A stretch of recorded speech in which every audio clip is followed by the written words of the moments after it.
So tell me, as a kid, you're wandering around.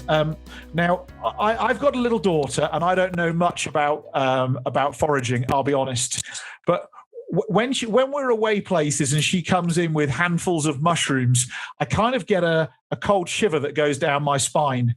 How did you manage to survive all those years foraging, picking mushrooms, and not poison yourself? It's being conservative. It is, there's lots of little aphorisms in the mushroom world. The one that you always hear is there are old mushroom hunters and there are bold mushroom hunters, but there are no old, bold mushroom hunters. So that's one you hear all the time. The other one that I like to tell people is collect many before you eat any. Because many, many mushrooms the vast majority of mushrooms are either edible or not edible, but not poisonous. So that's that middle category of not edible means they might give you the herbly burblies and you might, get the shits or something, but it's not really going to really poison you. It's just that they were not digestible.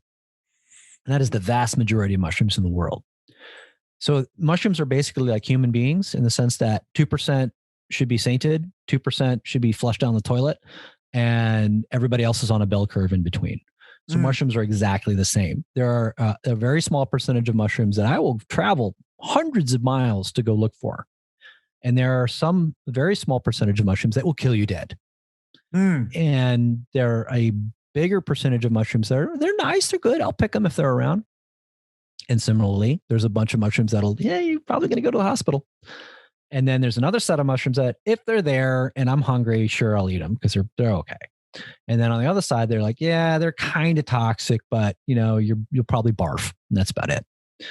And that's kind of the way it is all over the world. Now sussing out which ones are which, you ask people in your area, wherever that area is.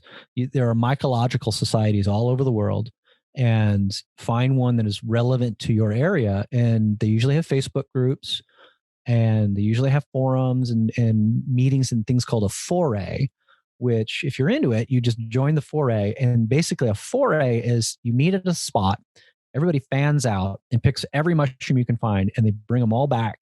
And there's like a group ID session, because that is the way that you learn the best. The reason I learned so well when I was a kid is because my mom knew some stuff and my sisters knew some stuff. And so if a human can teach another human in person, your knowledge will be way more cemented than it will be if you look at it online or in a book, because I can impart to you so much information and I can watch your reactions so that I can see if you don't get something. I can reiterate the point, and I can show you differences in variability. Like there's some mushrooms where their morphological characteristics, the way they look, is I can see them that they're all the same, but you might not, because you don't know what to look for. And the same is true with edible plants. So that personal touch is invaluable.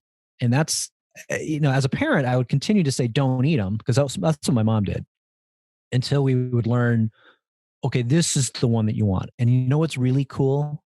Little kids are amazing at pattern recognition.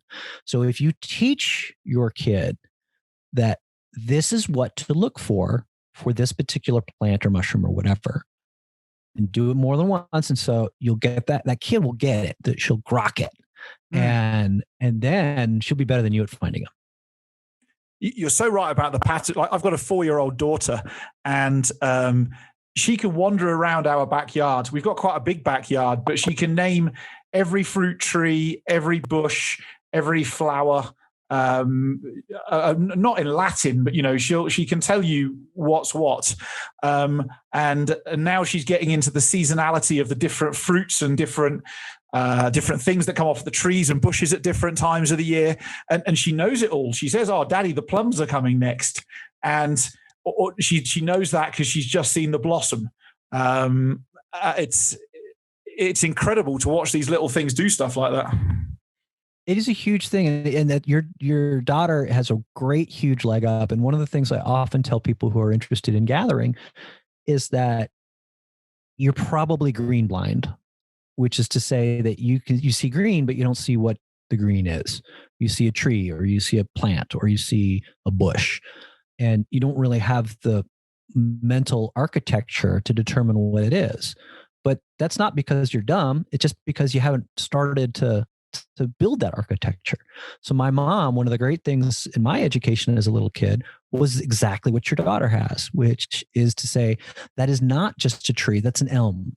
It's not just a bush, it's a forsythia, and so on and so forth. And then a human mind cannot grasp anything that it cannot name. So until something has a name, it has no existence and no value.